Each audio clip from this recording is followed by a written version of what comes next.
Bismillahirrahmanirrahim. Assalamualaikum warahmatullahi wabarakatuh. Alhamdulillahirabbil alamin wassalatu wassalamu ala nabiyyina Muhammadin wa ala alihi wa sahbihi ajma'in wa ba'du. Wa qala Allah ta'ala fil Qur'anil Karim, a'udzu billahi minasyaitonir rajim. Bismillahirrahmanirrahim. Ya ayyuhan nasu taqu rabbakum alladzi khalaqakum min nafsin wahidah wa khalaqa minha zawjaha wa batta minhuma rijalan katsiran wa nisaa wa taqullaha alladzi tasaaluna bihi wal arham innahu kana 'alaykum raqiba. Jamaah salat maghrib dan salat isya Masjid Al-Hikmah yang dirahmati oleh Allah Subhanahu wa taala. Pertama, alhamdulillah, segala puji milik Allah yang tiada hentinya memberikan nikmat kepada kita. Yang pertama adalah nikmat iman, dan kemudian nikmat Islam, dan juga nikmatan berupa nikmat sehat, nikmat usia atau umur, dan juga nikmatan berupa dimudahkan oleh Allah untuk hadir di majelis taklim dan sholat secara berjamaah. Salawat dan salam atas Nabi kita Rasulullah Muhammad Sallallahu Alaihi Wasallam sebagai tauladan kita dan contoh yang terbaik dari kita. Bapak Ibu yang dirahmati oleh Allah Subhanahu Wa Taala, alhamdulillah di malam hari ini, di mana kita sudah masuk ke hari keberapa di bulan Rajab, dan berarti sudah hampir di akhir bulan Rajab, yang berarti kita sebentar lagi akan masuk di bulan Sya'ban, dan berarti sekarang kurang lebih sekitar 39 hari lagi menjelang Ramadan. Tak terasa Ramadan seolah-olah baru kemarin, dan kita tidak sebebas yang sebelum-sebelumnya.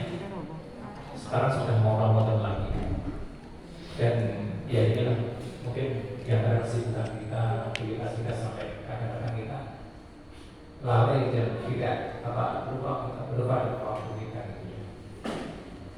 Bapak Ibu dan Bapak, paling tidak di pertemuan malam hari ini yang saya ungkapkan ini merujuk di beberapa buku. Yang pertama di dalam buku Sama'il Muhammadiyah atau kitab Sama'il Al-Muhammadiyah yang ditulis oleh Imam At-Tirmizi. Lalu kemudian di dalam Ar-Rawhul Maktum Sirah Nabawi Ar-Rawhul Maktum Syekh Muhammad Al-Mubarakfuri. Kemudian juga disebutkan di dalam Sirah Ibn Hisham.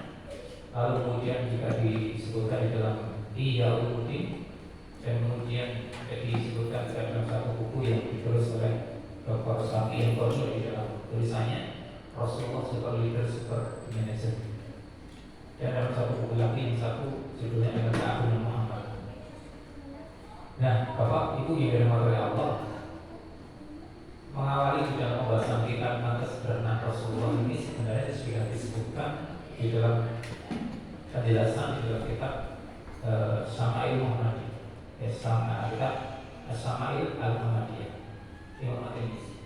Di sana disebutkan tentang beberapa perangkat-perangkat yang dimiliki Rasulullah, dari mulai pakaiannya, peralatannya, perangkat hidupnya dan sebagainya. Tetapi sebelum masuk ke situ, menjadi sebuah awal dalam kehidupan kita adalah ungkapan tentang zuhud dan qanaah. Zuhud dan qanaah ini permasalahan yang terkait dengan tasyabuh nufus. Syekhul Islam Ibnu Taimiyah mengatakan bahwa yang dimaksud dengan zuhud itu adalah meninggalkan sesuatu yang tidak bermanfaat untuk kehidupan akhirat. Ya. Meninggalkan sesuatu yang tidak bermanfaat untuk kehidupan akhirat. Artinya kalau itu adalah perkara-perkara yang tidak bermanfaat untuk akhiratnya, dia tinggalkan. Ya. Dan warok itu adalah meninggalkan sesuatu yang dikhawatirkan membahayakan bagi kehidupannya di akhirat. Oh, ini orangnya adalah orang yang warok. Berarti orang yang warok itu adalah orang yang rela meninggalkan sesuatu yang dikhawatirkan itu akan membahayakan kehidupan di dunia. Walaupun ini hukumnya ini belum begitu jelas. Tetapi jelas ketika Orang disebut waro itu adalah orang yang meninggalkan perkara-perkara yang syubhat, tidak jelas ini halal atau haramnya. Seperti yang kemarin sudah sempat saya sampaikan, bagaimana kewaruan Abu Bakar Asyid yang tidak mau makan dengan makanan-makanan yang tidak jelas sumbernya dari mana makanan itu, sampai kemudian beliau menggunakan makanan dengan menusukkan jarinya ke tenggorokan beliau. Jadi ini yang dimaksud dengan zuhud. Nah, zuhud itu banyak orang yang memahami bahwa zuhud itu berarti orang yang tampilannya jompang-camping, kotor, kumuh, dan sebagainya, atau menampakkan kerusuhan dan sebagainya. Maka sebetulnya yang dimaksud zuhud itu bukanlah yang demikian, tetapi zuhud itu sebagaimana ikhlas itu. Kita tidak bisa menilai seseorang ini ikhlas atau tidak dari zahirnya, tampilan secara kasat matanya. Tetapi ikhlas itu adalah kita nilai dari hati. Boleh jadi ada orang yang melakukan amal yang sembunyi-sembunyi tapi mengandung ketidakikhlasan, dan boleh jadi ada orang yang beramal dengan terang-terang tetapi mengandung keikhlasan. Jadi zuhud ini sama. Zuhud itu tidak bisa diartikan bahwa orang yang jompang-camping, pakainya kotor dan sebagainya orang zuhud ya, tidak. Karena zuhud itu letaknya di hati. Makanya orang yang zuhud itu hampir mirip dengan ungkapan daripada Umar bin Khattab. Kata beliau, letakkan dunia itu di tanganmu dan janganlah kau letakkan dunia itu di hatimu. Dan janganlah kau letakkan akhirat itu di tanganmu, tetapi letakkanlah akhirat itu di hatimu. Ini maksudnya apa? Agar ketika kita berbicara tentang dunia, meletakkan dunia di tangan kita itu, kalau suatu saat apa yang kita miliki itu diambil oleh Allah, kita tenang-tenang saja, mudah saja melepaskan. Berbeda ketika dunia itu diletakkan di hati kita, sulit kita melepaskan itu. Demikian juga ketika seorang ini sebagai ungkapan manfaat, dalam kita ini jangan meletakkan akhirat di tangan kita, tetapi letakkan akhirat di hati kita. Maksudnya apa? Jangan sampai kemudian ketika kita meletakkan akhirat di tangan kita, ketika kita ketinggalan dalam beramal soleh, dalam kebaikan, kemudian kita akan saja sesuatu waktu. Ini cenderungnya nanti akan meremehkan amal.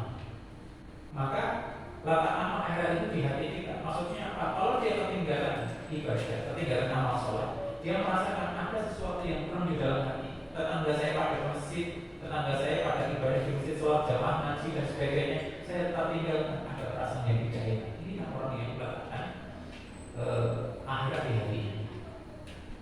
Tetangga saya bisa sholat subuh berjamaah, saya tidak, saya tinggal, saya ketiduran. Orang ini merasakan satu lama ada yang hilang dalam kehidupan. Itulah yang dimaksud dengan orang yang meletakkan akhirat di hati. Maka sekali lagi orang yang disebut itu bukan orang yang sekedar dari tampilan biaran umum, kotor dan sebagainya, tidak. Tetapi orang yang disebut itu adalah orang yang meletakkan dunia di tangannya dan meletakkan dunia di hatinya, dan meletakkan akhirat di hatinya dan tidak meletakkan akhirat di tangannya. Nah, Bapak Ibu dirahmati Allah. Kemudian yang kedua adalah qanaah. Apa itu qanaah? Jadi yang dimaksud dengan qanaah itu adalah, kalau diungkapkan di dalam hal ini disebutkan, qanaah itu adalah sikap rela menerima dan merasa cukup dengan hasil yang sudah diusahakan, serta menjauhkan diri dari rasa tidak puas juga perasaan kurang. Jadi orang yang qanaah itu adalah orang yang rela menerima apa yang sudah dia dapatkan. Dia bekerja keras, membanting tulang dari pagi sampai malam hari, sore sampai malam hari, dan dia mendapatkan hasil segitu. Ya sudah, dia qanaah, dia sudah bekerja keras, dan dia merasa puas dengan apa yang sudah dia dapatkan, termasuk kekayaan yang sudah dia dapatkan itu. Maka orang yang qanaah itu adalah merasa cukup dengan apa yang sudah kita miliki hari ini. Maka orang-orang yang qanaah itu akan menjadi orang yang tenang. Dia tidak akan pernah merasa dengki, iri kepada saudara-saudaranya yang terlihat begitu datang ada mobil pickup mewah dari dealer, kok motornya banyak. Kita tidak iri. Kenapa? Oh, itu sudah rezekinya sendiri-sendiri kok. Ketika ada tetangga bawa kulkas baru, kita tenang-tenang saja, tidak iri dengan mereka. Kenapa? Karena kita tahu bahwa Allah sudah tetapkan rezekinya masing-masing. Maka ketika orang memiliki sikap qanaah, itu akan jadi tenang dalam urusan harta. Dia akan merasa cukup dengan apa yang dia miliki. Karena dia paham bahwa Allah itu akan memberikan dunia kepada hambanya itu sesuai dengan kebutuhan dan keadaannya masing-masing. Bisa kita bayangkan kalau seandainya saya diberikan kekayaan seperti ini, siapa misalnya orang kaya di dunia ini? Siapa misalnya orang yang paling kaya? Mungkin saya tidak akan datang ke situ ini. Kenapa? Karena sibuk saya harus mengusahakan saya. Sibuk dengan harta yang banyak. Karena kata Rasulullah, sesungguhnya yang aku takutkan daripada kalian, dari kalian itu bukanlah kefakiran atau kemiskinan, tetapi yang aku takutkan dari kalian adalah ketika kalian disibukkan dengan kekayaan dan harta. Jadi Rasulullah itu tidak terlalu takut dengan hamba-hambanya yang fakir atau miskin, tidak. Tetapi yang justru Rasulullah takutkan adalah ketika kaum muslimin ini mendapati pada dirinya kekayaan dan harta yang cukup banyak. Dan biasanya dia seperti ini mudah melalaikan seseorang. Benar apa betul? Benar.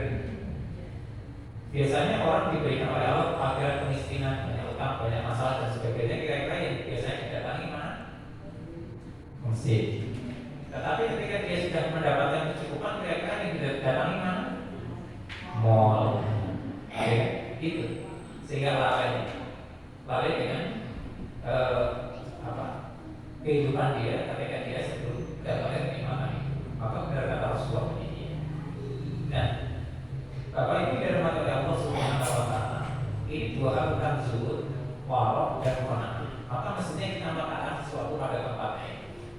Nah, masuk kepada pembahasan yang selanjutnya. Sebelum masuk pada kesederhanaan Rasulullah, kita masuk kepada bagaimana Rasulullah menjadi orang yang sukses. Ini disebutkan oleh tulisannya Dr. Safiya Tonino dan juga di dalam Sirah Nabawiyah Syekh Muhammad Al-Barakuri. Di situ disebutkan Rasulullah itu mulai mandiri pada usia 6 sampai 7 tahun. Jadi kira-kira kalau anak-anak sekarang ini sekitar kelas 1 atau kelas 2 SD. Karena pada saat itu Rasulullah sudah mulai, atau Muhammad kecil itu sudah mulai diajari amun redus. Itu kurang lebih sampai sekitar 3 tahun. Dan masuk pada usia 12 tahun, Rasulullah ini sudah mulai diajak pamannya untuk berdagang, bukan hanya di dalam kota, tapi sampai ke luar negeri, ke Syam, ke Suriah dan sebagainya. Jaraknya sampai ratusan kilo. Usia 12 tahun berarti kalau zaman sekarang anak-anak kita ini baru sekitar kelas 6 atau masuk SMP. Kelas 6 sudah diajari berdagang dodolan. Kalau zaman sekarang kira-kira anak-anak lagi pada ngapain? Main Free Fire. Ya. Pada usia 6 tahun, dan ini berlangsung kurang lebih sekitar 2-3 tahun, karena pada saat akan berdagang itu dicegat oleh pendeta Abu Hurairah agar berhati-hati setelah melihat ciri-ciri Muhammad kecil. Kenapa Abu Hurairah ini tahu? Karena dia membaca di dalam kitab Injil yang asli. Ya, dia ahlul kitab. Dia yang membaca kitab Injil yang asli tentang tanda-tanda akan datangnya Nabi, dan salah satu cirinya adalah sebagaimana disebutkan itu. Kenapa? Karena dia Rasulullah itu ketika berjalan selalu di atasnya ikuti awan. Dan situlah kemudian dinasihati oleh pendeta Bukhara, paman Nabi ini, agar justru membawa pulang Muhammad kecil. Karena kalau kata orang Yahudi dia akan dibunuh. Karena orang Yahudi tidak senang kalau Nabi terakhir itu berasal dari orang yang, kalau bahasa mereka, berbar, orang-orang disolat. Maunya mereka Nabi terakhir adalah dari golongan orang-orang Yahudi. Jadi pada saat itu kemudian pamannya menghentikan. Pada usia sekitar 15 tahunan sampai sekitar 17 tahunan, Nabi Muhammad kecil ini mulai berdagang kecil-kecilan di sekitar Makkah. Modal utama, kalau dalam tulisan itu dikatakan modal utama Muhammad kecil saat itu adalah bukan modal yang banyak, tetapi lebih kepada kejujuran atau trust, kepercayaan. Jadi kunci kalau kita berdagang, berbisnis itu Bapak Ibu, kuncinya itu adalah pengen berhasil. Salah satu di antaranya yang paling penting adalah ketika kita menjadi orang yang dapat dipercaya, kepercayaan. Itu bagus ini kepercayaan.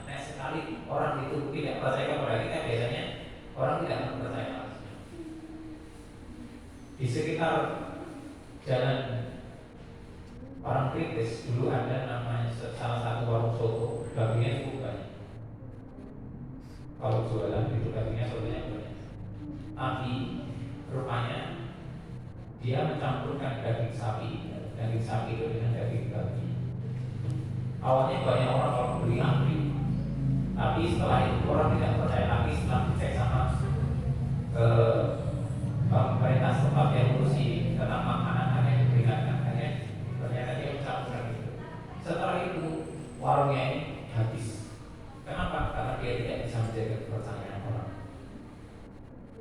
Nah, pada usia sampai 17 tahun ini, Muhammad kecil sudah mulai bisa mengumpulkan dana untuk usahanya, mengembangkan modal kepercayaan dan banyak. Masuk pada usia 17 tahun, Muhammad kecil ini sudah mulai dipercaya orang-orang untuk menjualkan barangnya. Kalau bahasa kita sekarang vaksinasi, menjualkan barang yang laku baru kemudian uangnya dikasih.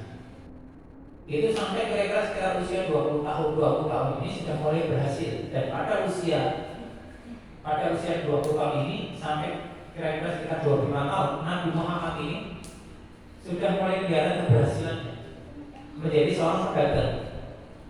Rasulullah sebagai seorang pedagang, dan dia sudah mulai dipercaya oleh seorang perempuan kaya yang bernama Khadijah. Ini belum jadi istrinya. Antara 20 sampai 25 tahun, Muhammad muda ini sudah menjadi seorang pengusaha muda. Dan ini bisa dibuktikan dalam kitab Ar-Rafiul Maktub.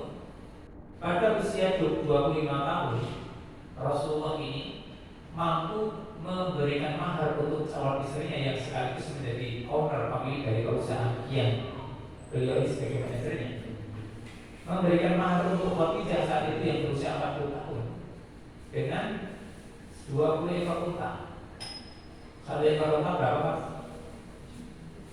Ya nggak tahu ya. Kalau misalnya satu ekor unta kita tahu misalnya sekitar 20 juta kali 20 ekor unta, berarti kira-kira terkumpul berapa harus kita butuhkan uangnya? 400 juta. Dan dalam istilah itu juga disebutkan bahwa Rasulullah juga menambahkan untuk mahar Khadijah ini sekitar 12 ukiah emas. Kalau diwujudnya dalam kondisi ini 12 ukiah emas itu berarti sekitar 12 berapa, Bu? Berapa apa? 12 ons emas. Ada nggak kira-kira seorang wanita yang mendapatkan mahar dari calon suaminya 20 ekor unta, minimal itu dari itu 400 juta plus 12 ons emas? Kalau enggak mungkin biasa saja, tapi 12 ons luar biasa. Berarti pada masa muda saat itu Nabi Muhammad orang menjadi seorang yang kaya raya. Maharnya segitu. Berarti kalau ditambah dengan emas tadi berarti berapa miliar untuk mahar istrinya? Banyak. Masih muda. Pak, sementara zaman sekarang anak muda itu masih mau ikut rajulah. Ini contoh kalau kita misalnya dan masuk pada usia 37 tahun, Nabi Muhammad ini menjadi seorang investor. Maka wajar ketika pada usia 37 tahun sampai kira-kira 40 tahun, Nabi Muhammad ini pekerjaannya sering bertahan menyendiri, berusaha kedua. Mungkin kita bertanya, loh gimana ya Muhammad saat itu untuk mencari maisha kehidupannya? Mungkin kita sering bertanya itu. Rupanya pada usia 37 tahun itu Muhammad itu sudah menjadi seorang investor. Berarti tanpa kerja beliau sudah menanam beberapa banyak tempat, sehingga uang itu datang dengan sendirinya, gitu. Nah, sampai kemudian masuk pada usia 40 tahun, Nabi Muhammad ini dilantik atau mendapatkan wahyu dari Allah Subhanahu wa Ta'ala dan seterusnya. Dan ketika menjadi Nabi ini kemudian Rasulullah sudah tidak menampakkan kekayaannya, karena ada banyak kisah Rasulullah yang kaya ini sering memberikan sedekah atau apa yang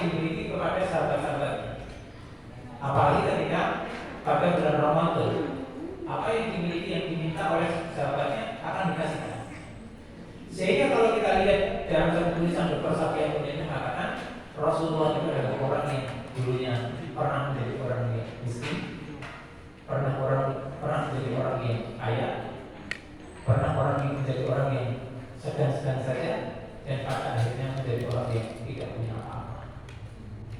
Ini saja gambaran dalam kehidupan kita. Dulu kita lahir tidak membawa apa-apa. Saat ini kita punya apa-apa. Tetapi akan ada satu masa kita nanti tidak akan membawa apa-apa kembali. Benar mau? Makanya ketika kita memiliki harta saat ini, ojo disekali, ojo banget mencintai, jangan banget mencintai harta yang kita miliki. Sudah biasa saja memiliki semuanya seperti itu. Nah, baik, masuk kepada fase kenabian, di mana Rasulullah ini menjadi orang yang sederhana. Bisa kita lihat bagaimana kesederhanaan Rasulullah SAW dalam kehidupannya. Yang pertama adalah perkakas yang dimiliki oleh Rasulullah. Anqalaha Nabi sallallahu alaihi wasallam. Ya. Gelas Nabi sallallahu alaihi wasallam itu pecah. Kemudian beliau menambal bagian pangkal gagangnya dengan perak. Bentuk gelas Nabi terbuat dari kayu. Dan ketika gagangnya pecah, maka beliau menambalnya. Tidak kemudian beliau harus membeli lagi, tetapi selagi masih bisa digunakan, maka beliau akan menambahnya. Inilah bagaimana Rasulullah ini tidak berlebih-lebihan di dalam urusan perkakasnya. Seringkali orang hanya berkasih kemudian terus sebuah. Tetapi Rasulullah tidak demikian. Beliau mengajarkan bagaimana ketika barang itu masih memiliki manfaat atau bisa difungsikan, maka tetap dipakai. Nah, ini yang pertama. Ya. Beliau adalah orang yang merumak barang, merawat barang. Kalau zaman sekarang itu sampai yang namanya perkakas di gudang banyaknya luar biasa. Ya. Kadang-kadang punya perkakas bukan sekedar untuk diambil manfaatnya, tetapi semata-mata karena ini pakainya. Ya. Kemudian yang kedua, sederhananya Nabi di dalam cara berpakaian. Bainama Nabi sallallahu alaihi wasallam maka ashabihi ja'ahum rajulun man ahli badiyah. Faqala ayyukum ibnu Abdul Muthalib. Ketika Nabi sallallahu alaihi wasallam sedang bersama para sahabat, ya, sedang bertemu dengan para sahabat, datanglah seorang lelaki Badui. Lalu dia bertanya, siapakah di antara kalian yang merupakan cucu Abdul Muthalib? Maksudnya Badui ini mencari Nabi Muhammad. Berarti kalau kita lihat di situ, Nabi Muhammad itu dalam berpakaian sama dengan para sahabat-sahabat lainnya. Sampai-sampai orang Badui itu mencari-cari.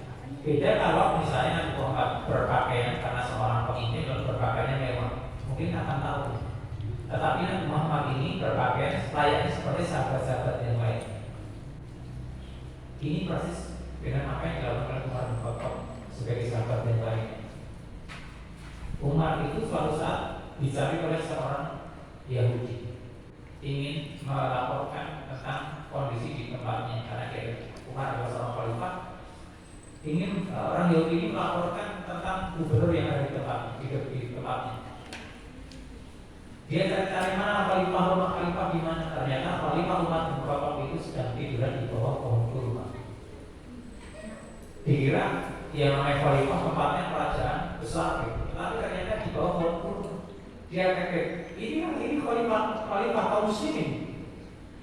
Dari hal itulah kemudian dia mulai tertarik dengan Islam. Betapa orang-orangnya adalah orang-orang yang zuhud. Betapa orang-orang ini adalah orang yang tidak terlalu gabung mencintai berlebihan dengan dunia, walaupun dia adalah seorang pemimpin.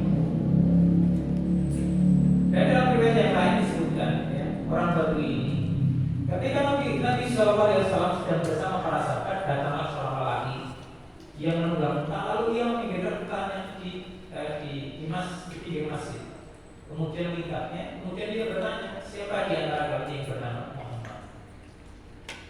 Maka Bapak Ibu, hal ini bisa kita simpulkan bahwa Rasulullah itu di dalam cara berpakaiannya, walaupun dia adalah seorang pemimpin, ya, beliau tetap memposisikan sama sebagaimana sahabat-sahabat yang lain.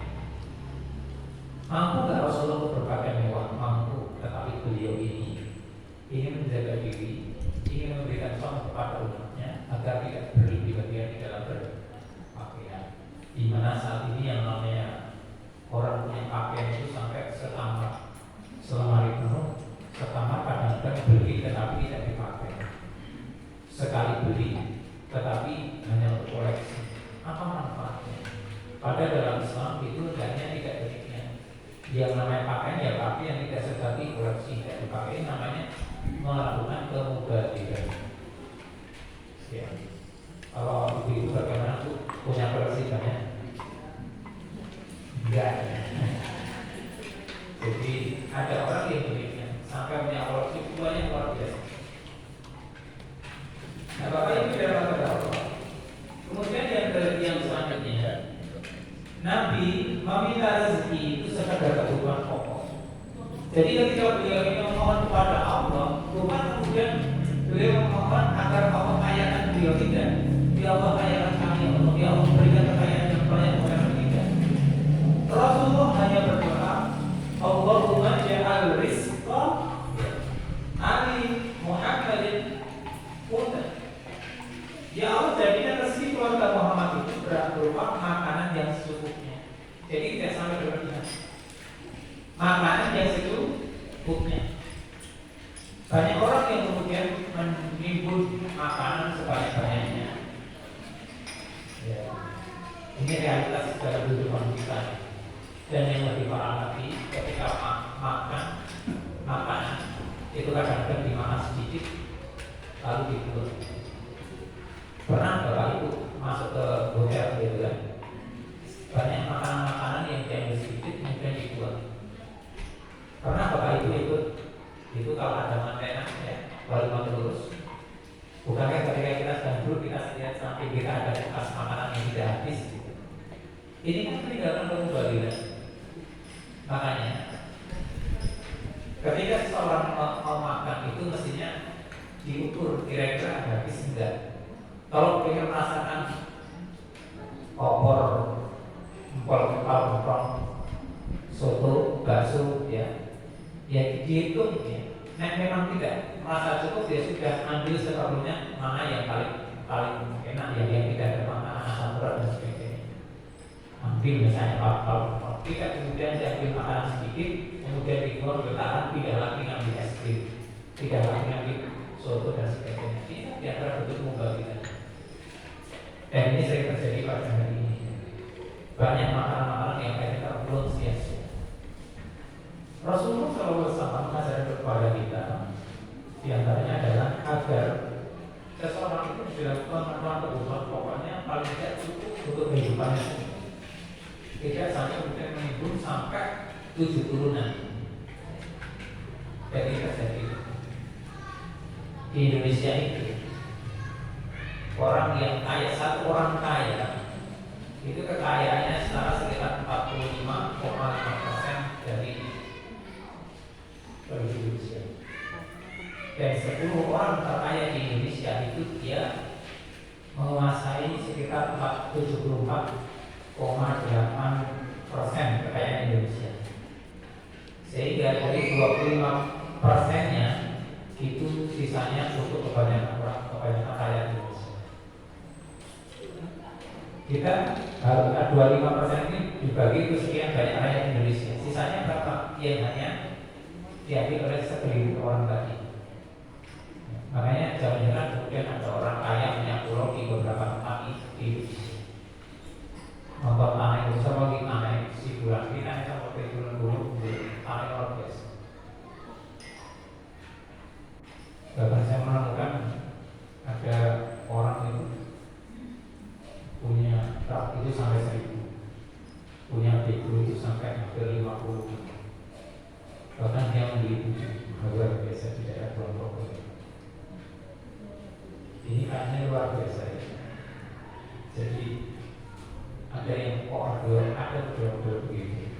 itu masih tidak seberapa dengan orang yang saya sebutkan tadi.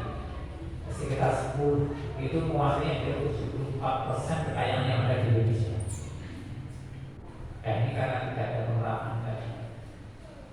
Misalnya ketika orang berpikiran seperti yang dicontohkan Rasulullah ini, punya kekayaan ya cukup untuk kebutuhan sendiri lah, tidak sampai kemudian untuk ini untuk anak saya itu 7 bulan kemudian dan alhamdulillah tidak. Karena dia tidak akan berpikir kalau nanti di akhirat seperti apa.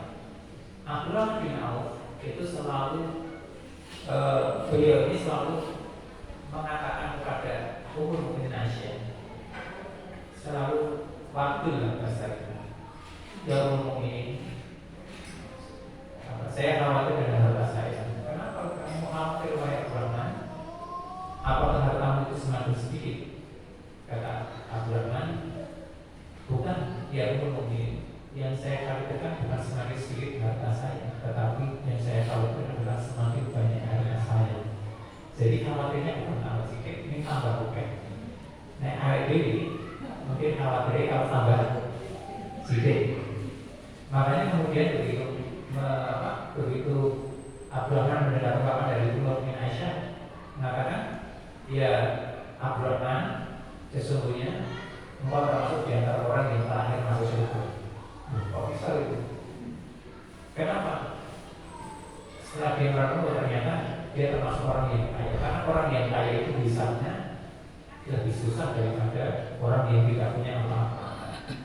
Kalau orang tidak punya apa-apa, miskin itu masuk ke bisa itu gampang ya, karena hartanya sedikit, belum gampang. Tapi kalau orang yang kaya, dia akan ditanya dari mana dia mendapatkan harta kekayaan itu.